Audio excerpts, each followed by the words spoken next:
जय श्री कृष्ण, राधे राधे। कैसे हैं आप सभी। आज मैं आपको निर्जला एकादशी के बारे में विशेष जानकारी देने वाली हूँ। उम्मीद करते हैं आपको ये जानकारी पसंद आएगी। अगर आपको ये वीडियो आपको पसंद आए तो आप मेरे वीडियो को लाइक करिए, चैनल को सब्सक्राइब करिए और हमें सपोर्ट करिए। तो आइए जानते हैं निर्जला एकादशी। इस दिन पानी पी सकते हैं कि नहीं, आप इस दिन फरिहाल कर सकते हैं कि नहीं। जैसा कि नियमों में बताया गया है कि अगर आप रोगी हैं, आप बीमार हैं, आपकी दवाइयाँ चल रही हैं, तो आप इस दिन पानी पी सकते हैं, आप इस दिन फरियाल कर सकते हैं और भगवान का पूजन भी कर सकते हैं। पूरे विधि विधान से, पूरे मन से, पूरे भाव से आप भगवान का पूजा करिए और उनका व्रत रखिए। जैसा कि नाम से ही है कि निर्जला एकादशी है ये। जो पूरे साल एकादशी का व्रत नहीं रखते हैं तो उनको साल की एक एकादशी यानी कि निर्जला एकादशी का व्रत रखना चाहिए। इसका व्रत रखने से साल की 24 एकादशियों का पुण्य फल आपको मिलता है, और वो तब जब आप बिना पानी के इस व्रत को करते हैं। तो जैसा कि हम सभी जानते हैं, हर माह के शुक्ल पक्ष और कृष्ण पक्ष की एकादशी तिथि को श्री हरि विष्णु की पूजा उपासना का बड़ा महत्व है। ज्येष्ठ माह के शुक्ल पक्ष की एकादशी तिथि को निर्जला एकादशी मनाई जाती है। तो पंचांग के अनुसार ज्येष्ठ माह के शुक्ल पक्ष की एकादशी तिथि की शुरुआत 17 जून को सुबह 4:43 पर रहेगी और अगले दिन यानी 18 जून 2024 को सुबह 6:24 पर इसकी समाप्ति होगी। ऐसे में 18 जून 2024 को निर्जला एकादशी का व्रत रखा जाएगा। तो आइए जानते हैं निर्जला एकादशी के विशेष उपाय क्या हैं। जीवन में सुख समृद्धि और खुशहाली के लिए निर्जला एकादशी के दिन विष्णु जी की विधिवत पूजा करें, उन्हें चंदन का तिलक लगाएं। श्री हरि विष्णु अपने भक्तों को सुख सौभाग्य का आशीर्वाद देते हैं।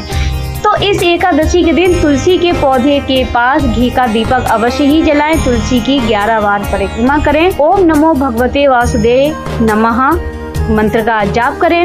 मान्यता है ऐसा करने से पारिवारिक जीवन में खुशहाली आती है। कुंडली के सभी दोषों से छुटकारा पाने के लिए निर्जला एकादशी के दिन पानी, शरबत, मीठे फल और पीले वस्त्र, तरबूज, आम और शक्कर इत्यादि का दान करना बेहद ही शुभ माना जाता है। लेकिन इस दिन आप अन्न का दान नहीं कर सकते हैं, क्योंकि इस दिन अन्न नहीं खाया जाता है। तो आप अन्न किसी को दान भी नहीं करें, उसके दूसरे दिन आप अन्न का दान कर सकते हैं। लेकिन इस एकादशी के दिन यानी निर्जला एकादशी के दिन विष्णु जी को पंजीरी का भोग लगाना बेहद शुभ माना जाता है। मान्यता है पंजीरी में तुलसी का पत्ता डालकर भोग लगाने से जीवन में आने वाली सभी परेशानियों से छुटकारा मिलता है।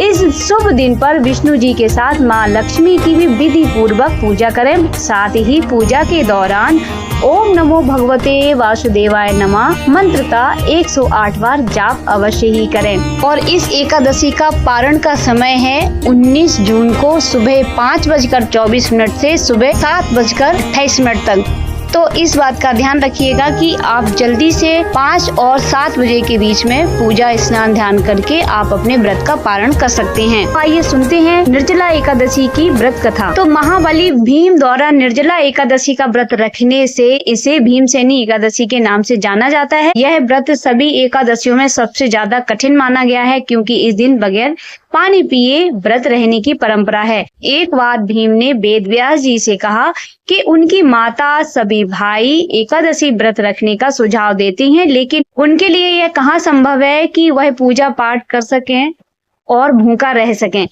इस पर वेद व्यास जी ने कहा कि भीम, अगर तुम नरक और स्वर्ग लोक के बारे में जानते हो तो हर माह को आने वाली एकादशी के दिन अन्न ग्रहण मत करो। तब भीम ने कहा कि पूरे वर्ष में ऐसा कोई व्रत नहीं है कि हर माह व्रत रखना जरूरी है, क्योंकि उन्हें भूख बहुत अधिक लगती है। भीम ने वेद व्यास जी से निवेदन किया और कोई ऐसा व्रत कहने को कहा साल में सिर्फ एक बार ही रहा जा सके और उससे स्वर्ग की प्राप्ति भी हो जाए।